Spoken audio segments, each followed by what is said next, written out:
Hello everyone, welcome back to my channel and welcome to Tiny Bunny. I saw Markiplier upload a video on this game. I clicked on it. Within the first 10 seconds he says, "This is a graphic novel," and I say, whoop, exit the video, go right to Steam and download it because I love graphic novels.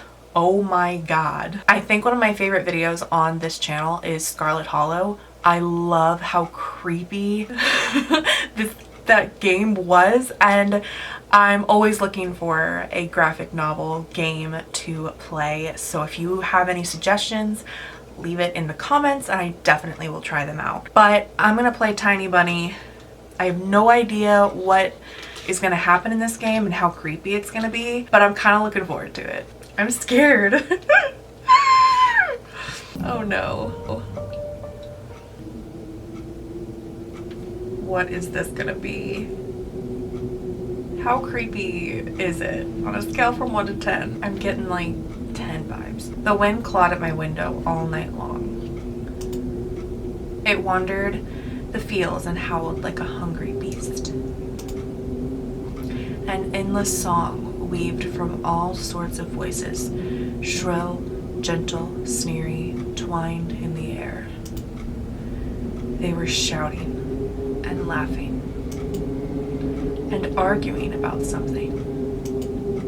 Someone was running through the snow while casting long shadows that would occasionally creep close to my bed. Our house had a mind of its own, the creaky old mind of a building that had seen a lot in its days and was seemingly trying to share its wisdom with the inhabitants. The lonely house faced the forest, and the dark green thicket gazed back with its hollow eyes, rustling, whizzing, swaying back and forth. One could come out and stand at the edge of the forest to reassure themselves there was nobody behind the crooked trees. Fuzzy silhouettes swaying in the wind couldn't possibly do any harm. It's just a play of light and shadow. Just a play. I knew it was just my imagination. I was already 12 after all.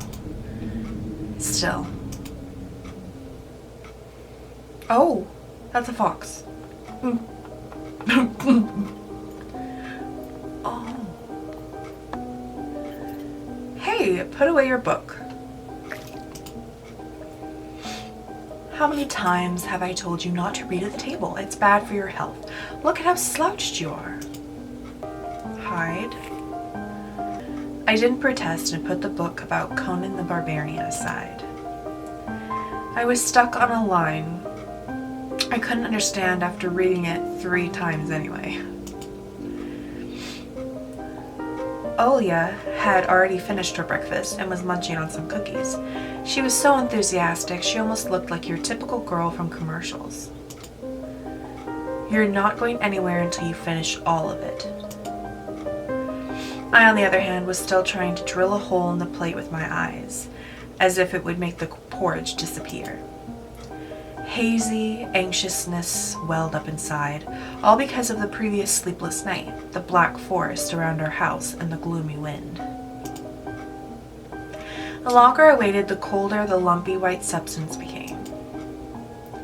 It looked like a jellyfish from the Costo Odyssey. I love that show. I wonder how horrifying the bottom of the ocean is. Worse than your wildest, horrible dreams. Or how cold the black forest is at night. The spoon fell out of my hand. Mom showered me with a cold glare from her green eyes. What did I just say? I'll get it. I had 10 seconds to catch my breath before battling the nasty porridge once again. I felt around for the spoon. What is this, carved on the other side of the table? Karina. Ha, that's my mom's name. I guess she carved it out with something pointy when she was little. She sure was a rascal damaging the furniture like that. She would scold me for a week if I did something similar, though. Should I remind her about it? No, she's been a bit in a bad mood lately. I imagine her being my age, sitting under this table. I wonder, was Mom afraid of the dark back then? Or the sounds coming from the attic? Or the thick forest?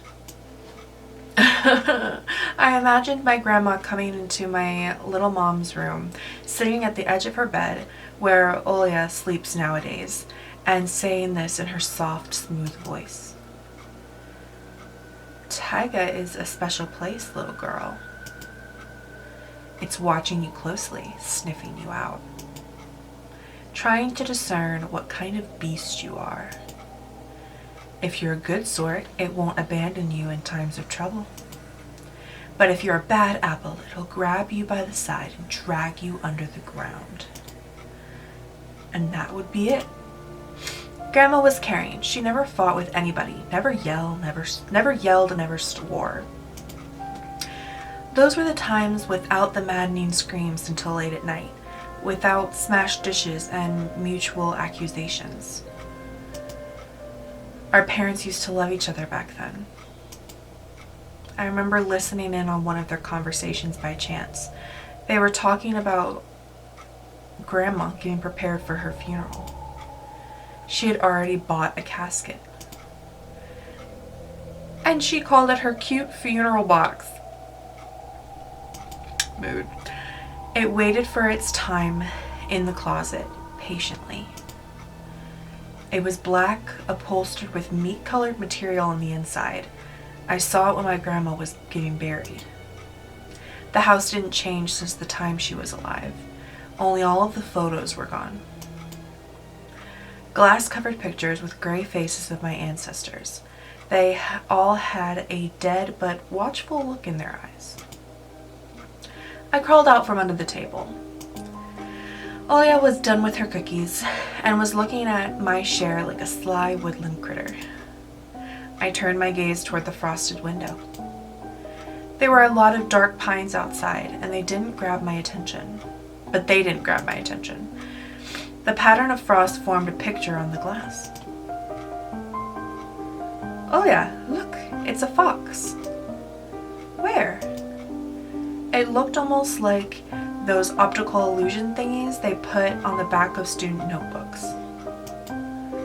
A mixture of lines at first glance, but if you blur your vision a little bit and look at it under a certain angle. Not outside, on the window. Look, there's the nose, and here's, hey, eat up. Yes, yes, just a moment. I don't see anything. Hurry up, there's not much left. Ah, there it is, but it still doesn't look like one. And I'm telling you it does. Nuh-uh, it does.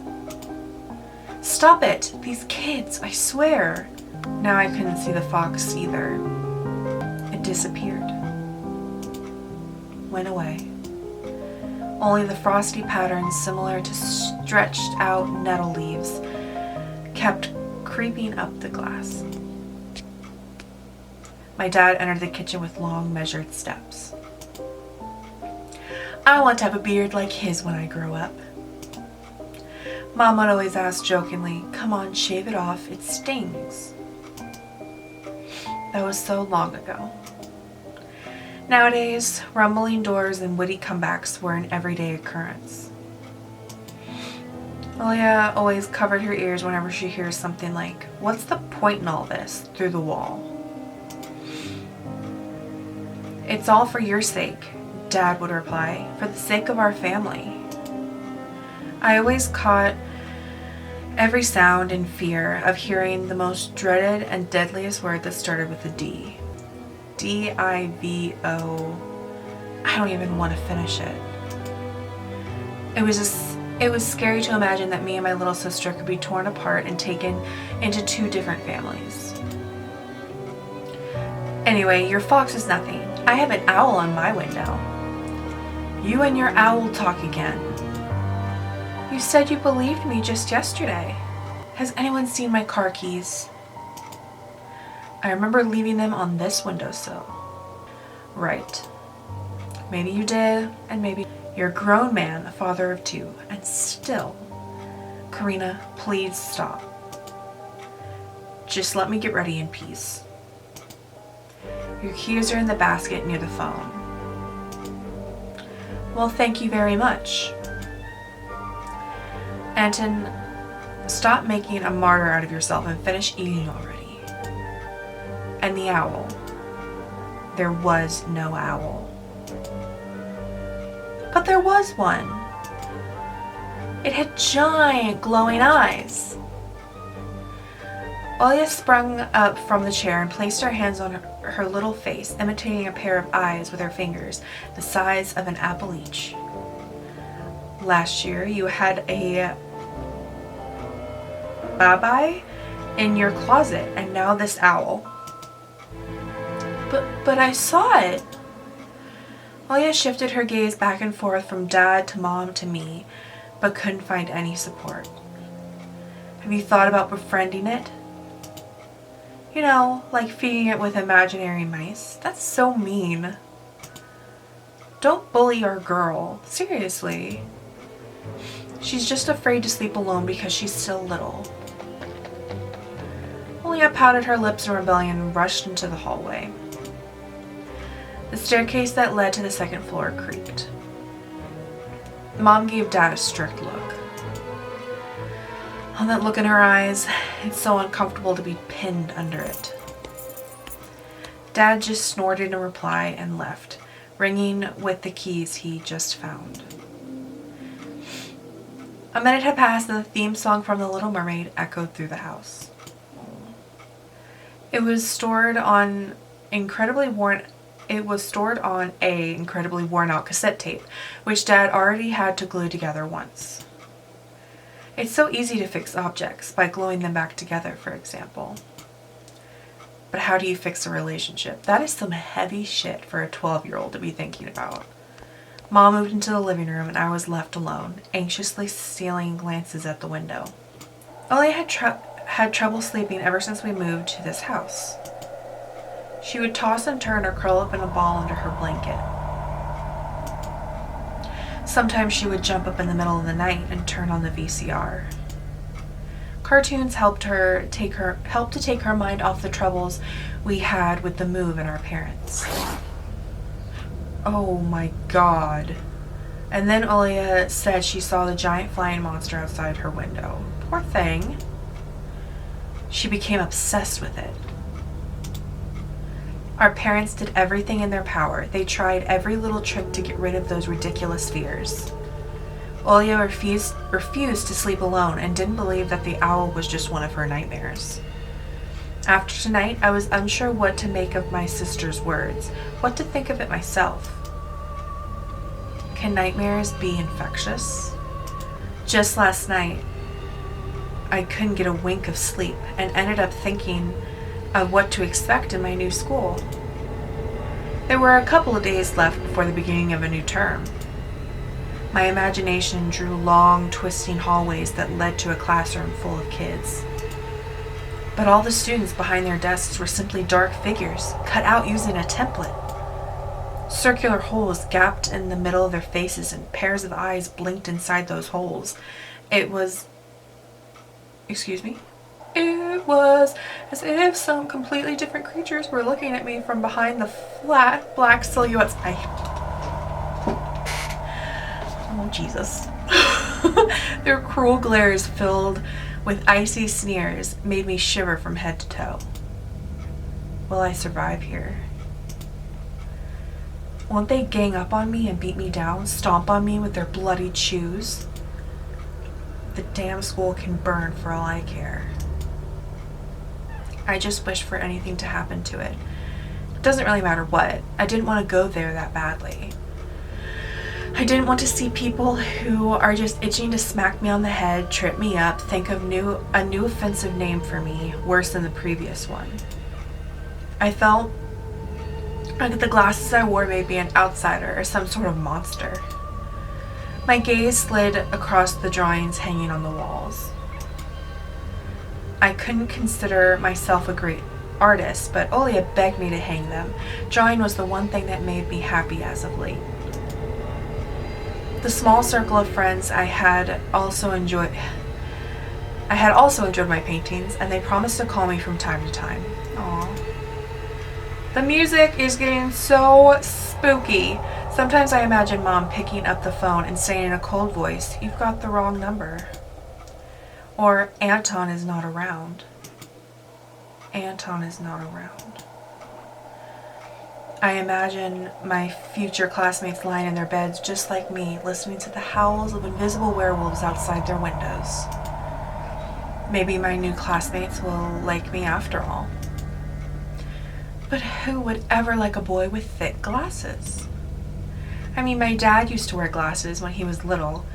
Now he's married to the most beautiful woman on the planet, my mom. Oh, the house creaked, pressed by the wind. The condo we used to live in a 9-floor concrete building, buzzed with the neighbor's drill, mumbled with a TV set from behind the wall, cried like a baby from the big family next door. Our current house, though I can't really call it new, was completely different. It was silent and easygoing during the day. Its shadows lay dormant in the corners, on the closet cobwebs, and under the stairs. But they all woke up during the night. Something was watching me from every corner, almost as if the old photos of my deceased family with their ashen eyes were hanging on the walls in place of my drawings. The floor was squeaking, rusty drains were moaning, the attic was occupied by noisy drafts. One could think the house was performing some sort of demonic melody. And then I realized I was, in fact, hearing music. It was already playing for a good while. Somewhere at the edge of my perception, I could hear a flute. It was mixed in with the sound of the wind, of the creaking old house, and my thoughts too. I stood up and rushed to the window. I wanted to reassure myself that this music was nothing more than a product of my imagination. It's not like someone is playing it there amidst the cold, snowy night, right?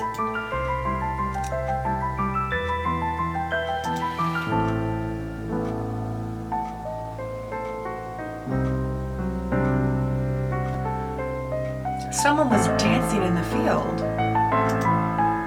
Black silhouettes I could barely make out, with the dark forest as their backdrop. They jumped around, basked in moonlight, bumped into piles of snow, rolled around, and crawled on all fours. Stories about wolves playing under the moon came to mind, but these were clearly not wolves.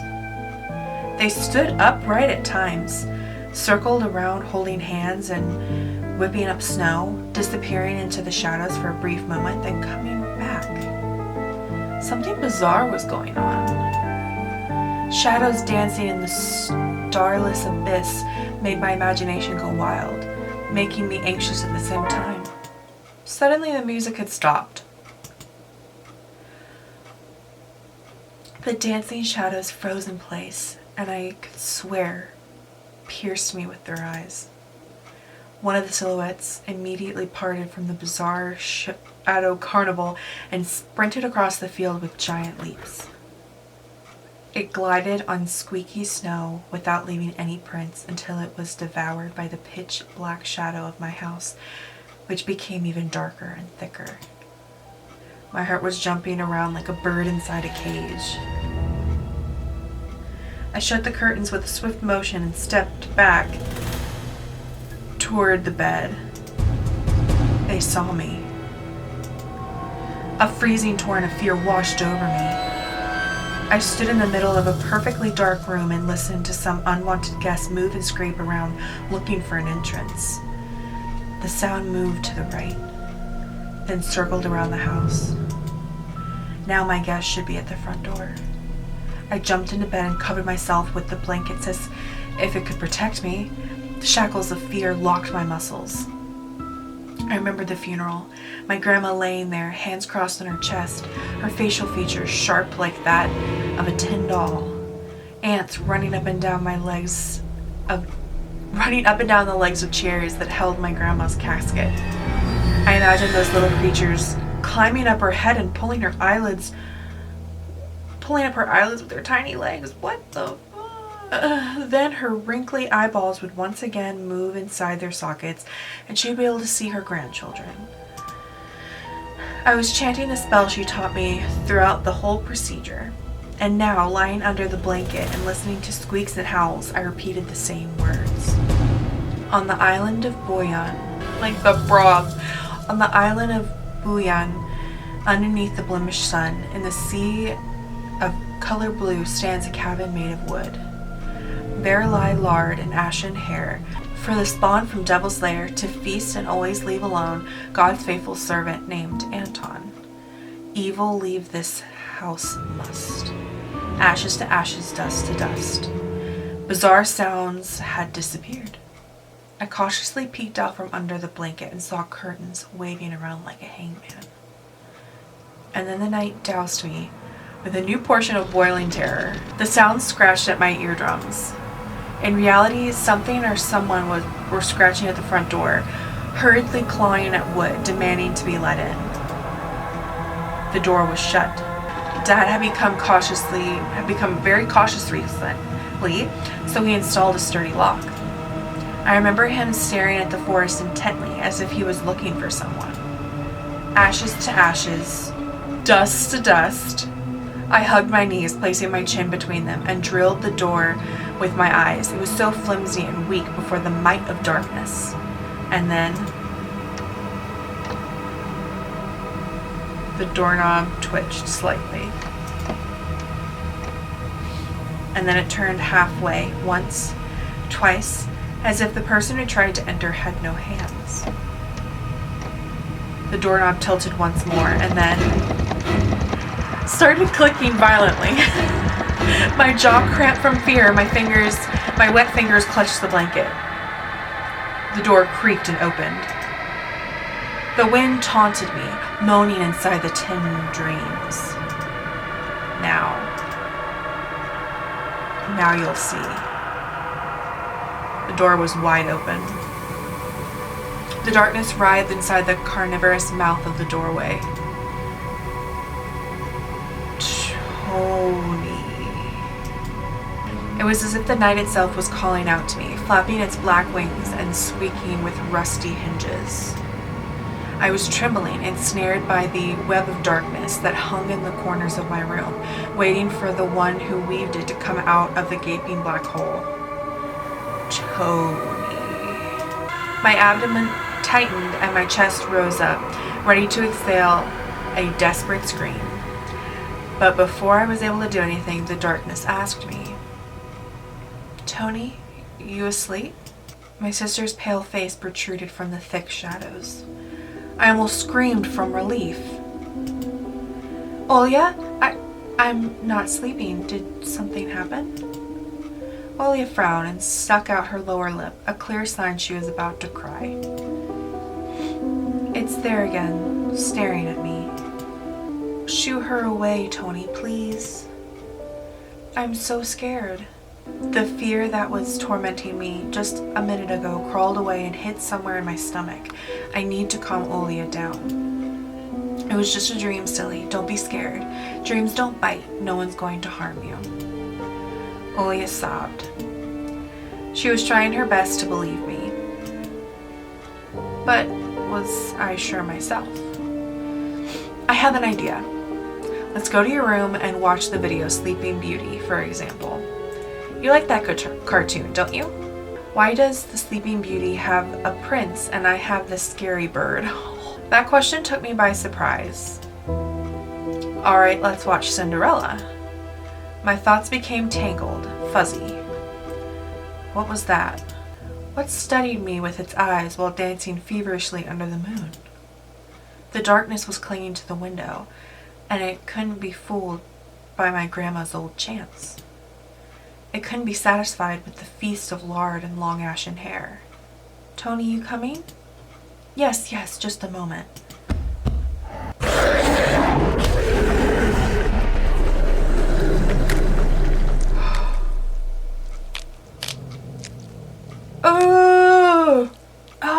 the sounds.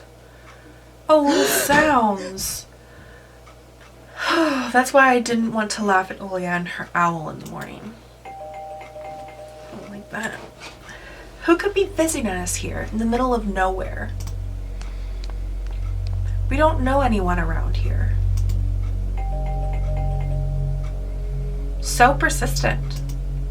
I felt extremely unsettled just from the silly thought that our morning guests could have come from the woods. I could barely hear voices coming from the front door. My mind was urging me to hide. In the closet. Under the table.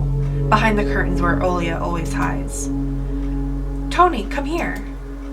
I felt like kettlebells were tied to my feet, but still dragging them toward the hallway. A couple of policemen towered over me in the doorway. They smelled like frost and worry. My mom always winced and grumbled the moment she saw patrol cars. Worse than bandits. At the moment, though, she looked somewhat confused. Hello? The senior officer, who wore a grim expression, nodded. A boy had gone missing yesterday. His name's Vova. Look at this, please. Have you seen him? The policeman held out a photograph to me.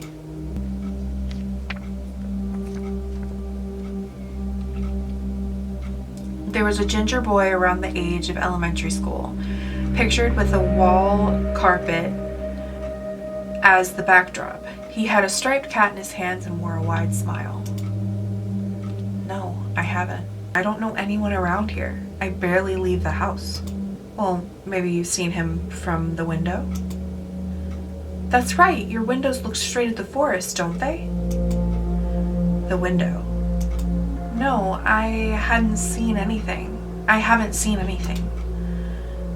see.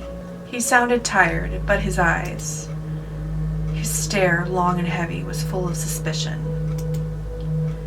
I squirmed unwittingly under the weight of guilt which his giant shadow cast over me. The policeman finally tore his eyes from me and glanced over the hallway, the stairway, and the cracks in the ceiling, which I hadn't noticed before for some reason. How do you like your new place, by the way? Getting used to it? Bit by bit. It's just our little daughter misses the city a lot. Misses the city, huh? Have the locals been treating you well? Yes, everything is all right. Thank you. The policeman pierced through me one more time with his gray eyes. My head started spinning. Can I help you somehow? I asked that in a shaky voice, to look like a polite boy and to end this unpleasant conversation sooner. Now that I think about it, you look just like one of my nephews, little fella. He's a witty boy around your age, wears the same type of goggles, haha, always engrossed in reading those mystery novels. Told me he wants to enroll in police school when his family visited this summer. Wanted to help other people, just like me. See? I felt uncomfortable, as if a distant relative and not a police officer stood before me. You know what? Little boys like you should stay home, steer away from trouble. The times have changed so much. Mom interjected in a cold voice. You don't say. Ha. Well then. What grade are you in, Tony boy? 6th. Have you made any friends here so far? Not yet. I'm going to break everybody's face. I'll be going to school for the first time after the break. Then I'll leave you my number just in case. Call me if you have any new info. The policemen were gone along with their shadows, the smell of cheap cologne and the photo of the smiling boy. His face still stood before my eyes. I wondered what it was like for him, being all alone, there. For some reason, I thought of the forest, swaying in the wind. What is this, by the way? I'm confused. What did his poor parents feel? And what would my parents do if I'd gone missing? Would they cry and thrash around hysterically? Or would they accuse each other like they always do and forget about me eventually? Mom, this Vova, did he go missing in our forest? Seems like it. Poor child. I looked out the window at the road. The police UAZ drove off toward the village. The officer's nephew came to mind when I was splitting off old paint from the windowsill. I remembered all the teenage mystery novels from the Black Kitty series I've read this summer. Your average boys and girls investigate all sorts of mysteries there. They looked for clues, spied on suspicious people. And after a set of amazing adventures, bam, solved any complicated case. They became local celebrities and must have made their parents very proud. I noticed a trail of policemen footprints that led to the forest. And then it clicked in my head. Why don't I start an investigation of my own? Maybe I'll find the lost boy. And I'll get a reward. Olya will be so happy. But not only Olya, Mom and Dad too.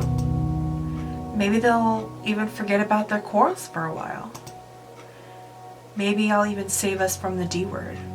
This is such a kid's perspective on trying to keep their parents together, that they can somehow do something to fix it or to make it better.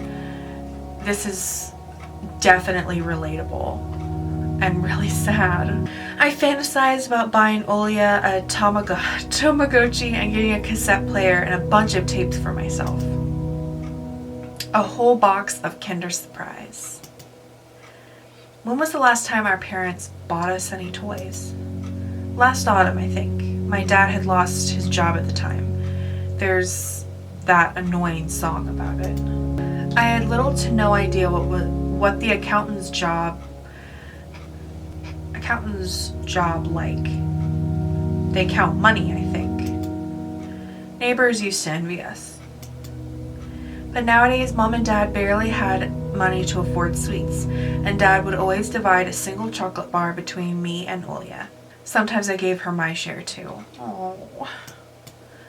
No matter how much I wanted to eat sweets, she was still just a pipsqueak. I couldn't wait to go out looking for clues. I'm going outside. Yeah, right. You want the policeman to go around with your photograph next? The forest is so thick. What if the boy got snatched up by wild animals or something even worse? Even worse echoed through the hallway. I won't go far. I'll stay away from the forest. Did you hear what I said, or should I repeat myself? Better go pack your school bag or play with Olya. The sound of splashing water came from the kitchen. That meant the argument was over and Mom had the last word. Ooh, what is this? A dark, stuffy closet. Mom says it smells like mice, but how would she know their smell?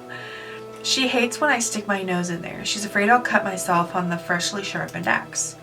And Olya can't even be lured close to it. She thinks Bobby is living there. I tried to help her fight her fears once. I opened the door and turned on a dim light, so she would see there was nothing but cobwebs, Dad's tools, and scratched walls. She still didn't believe me. And I like to hide in the closet and listen to Olya count outside. 1, 2, 3, better hide from me. And then drag her feet on the creaking floorboards, hoping that she wouldn't need to look for me in the cramped monster's den. Oh, Anton, I'll whip you if you make a single step out that door. What is this? Oh, Mom's peg top, a family relic. My mom played with it when she was little. Then she gifted it to me. Olya was next in the succession line. The toy belonged to her now. She stared at the dancing spindle as if it could show her something, a fairy tale, or maybe even the future. Now even my little sister was a bit too old for the old squeaky peg top.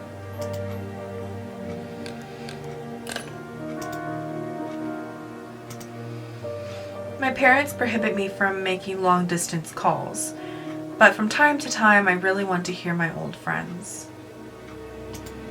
Sometimes I would just pick up the phone, listen to the low hum of the Zoomer and the distant crackling, imagining the wind howling in the ice-laden cords.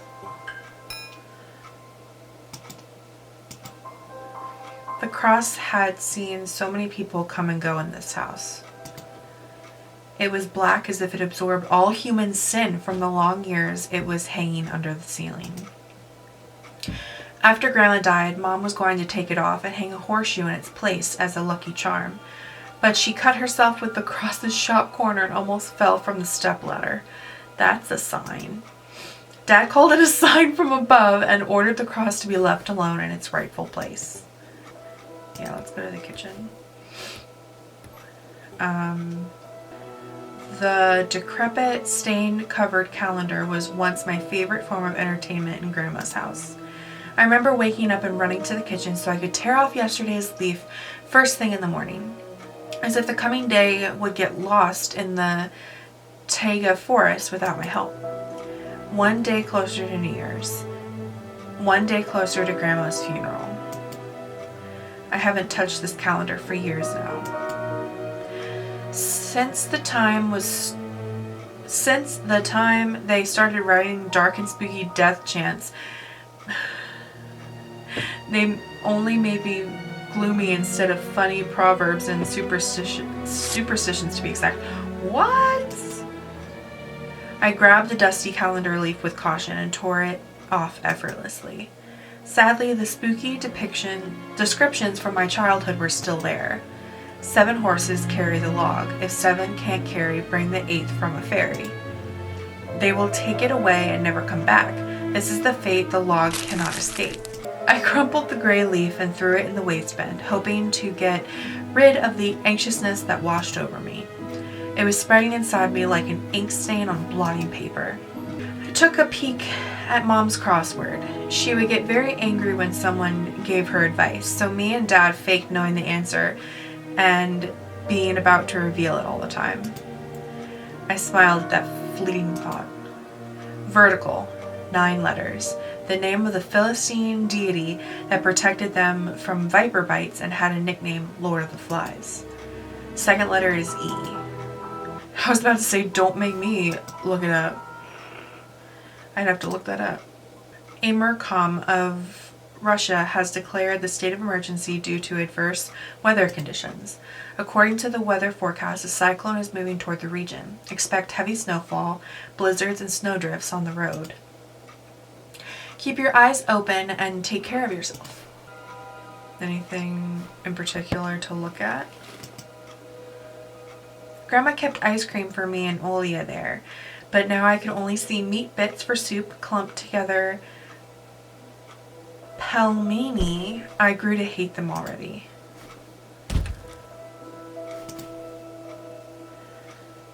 Okay, I've done everything I can. Oh, it was difficult to lie from Mom, but there was no other way for me to run away from home. Mom, something's wrong with the TV. The picture is dim and there are stripes all over the screen. Mom's face became visibly distorted. You're killing me here. So, have you had enough shooting those stupid ducks now? Told you the Kinescope will go dim because of your console. Where will we find a TV technician in this whole... Huh? Maybe it's just the settings? Please go see for yourself. Strange, it worked fine in the morning. Maybe the snowfall caused it? Mom rubbed her hands clean on her apron and went to Olia's room.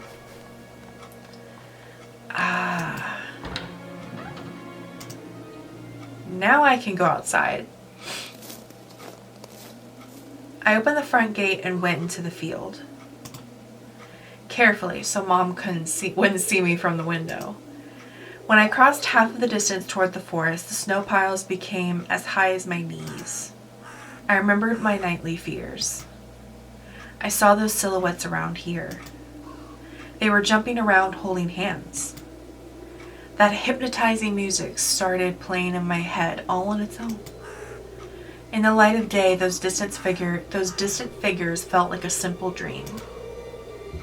The sun turned my nightmares to ash, but the aftertaste was still there, distant ringing in my ears, distorted shadows crawling on the snow alongside me, and a barely audible whisper in my head, blurry and almost kind. Everything was silent. So silent, I felt like the world was totally empty. No ground, no sky, no parents, no Olia. The time reached its limit, a one-way trip that ended at the forest's piney stockade. Sometimes silence was much scarier than any scream. Our parents would scream at each other while arguing. Both me and Olia turned to stone listening to them. But then always came the ringing silence. Our apartment became numb a couple of days before we departed. It was hard to remember the last time Mom and Dad joked around, laughing, or spent time together, almost like all of it was in a previous life. When they kissed with Olia present, she always frowned and snorted in a funny way. But one day it all changed. Something important had left our home, and something scary filled the remaining void. It was as if a fire broke up, and our parents were hurriedly packing our belongings, trying to save themselves and us. From who, though? From the people with dead, cold eyes who sometimes visited us in our previous home? The eyes that only saw balls of worms on the black ground and everything? And somewhere far away a siren was going off, trying to warn us of the coming menace. I shuddered, chasing away my delusions, and looked around. There was only me, this white field, and the wind that was whipping up icy dust and belts of powdered snow. I squinted from the sun and turned my eyes to the sunless forest. It looked especially dark in contrast with the blinding whiteness. Knobby tree roots slithered under the snow like fat snakes. Rotten leaves and carnivorous needles froze into the ice.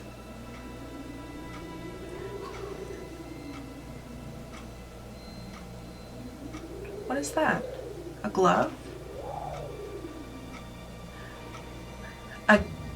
Dry, prickly branches intertwined, bringing up uncomfortable thoughts about fences. Were they protecting the forest? Or were they keeping something from breaking out? Some object was hanging from one of the pointy branches. It's a glove. I tried to get closer, drowning in snow, and when I almost got to the edge of the forest, I saw a knitted mitten. It looked like a wounded bird from among the hungering semi-dark. Should I take it to the police? A senior officer looked gloomy, but he still reminded me of Captain Casanova from my favorite TV show called The Streets of Broken Lights. He was also always anxious, with a tired look in his eyes, but still brave and strong. Will this mitten help them find the lost boy? Vova! I heard a distant shout. Looked like it came from the river. Vova! As if the trees were calling out to someone. Vova resounded closer to me. Someone was standing there behind the trees, hiding. Vova. I knew someone was looking for the lost boy, but still, something was unsettling about that figure.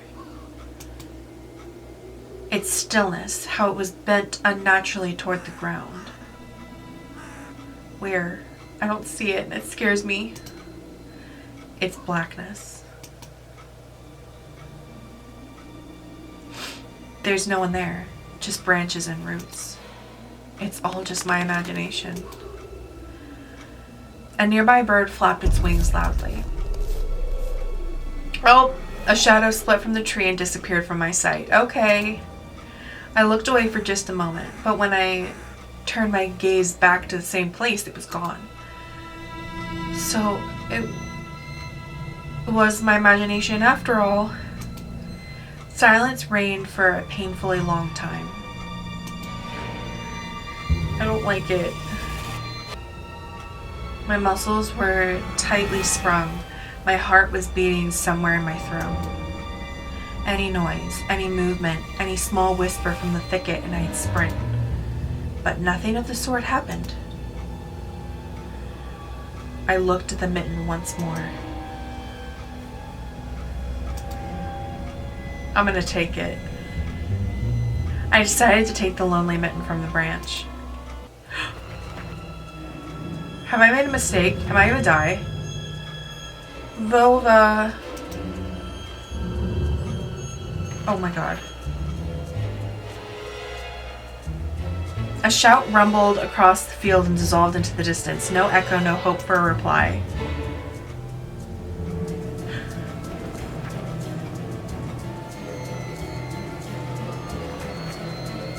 I stepped toward the bristly trees and tried to claim my find. It didn't budge. I pulled harder. The branch cracked and the mitten tore off, landing in my hand with a squishy sound. All too heavy, wet.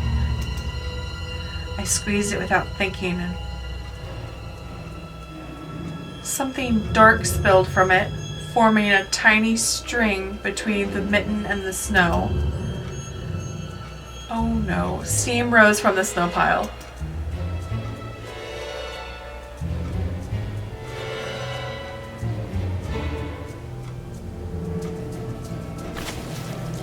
I froze in place, studying my palms in disgust.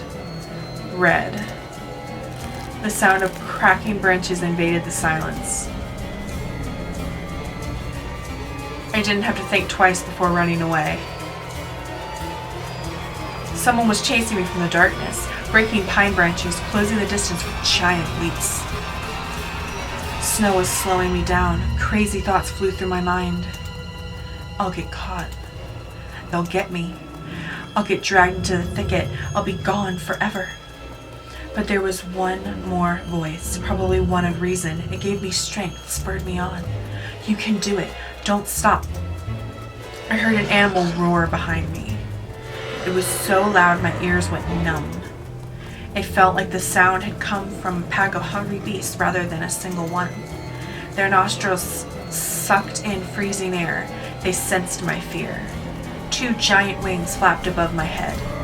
An enormous shadow flew over the clearing. A hoot, a wheeze.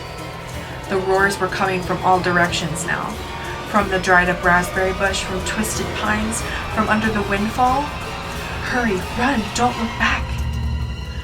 It felt like I was inside a nightmare. The snowy clearing became viscous like quicksand.